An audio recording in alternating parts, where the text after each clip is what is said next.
इसमें एक बटाटा बड़ा या आलू बड़ा जो मुंबई का बहुत ही फेमस स्ट्रीट फूड है, जिसके लिए हम सबसे पहले आलू की फिलिंग बनाएंगे। एक पैन में ऑयल ऐड करके उसमें राई, करी लीव्स, चॉप्ड अदरक और हरी मिर्च डालकर सौटे कर लेंगे।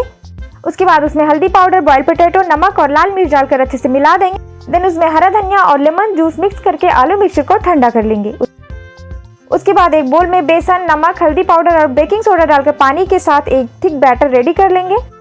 देन आलू मिक्सचर को बॉल का शेप देकर बेसन बैटर से कोट करके गरम तेल में फ्राई कर लेंगे लो टू मीडियम हीट पर।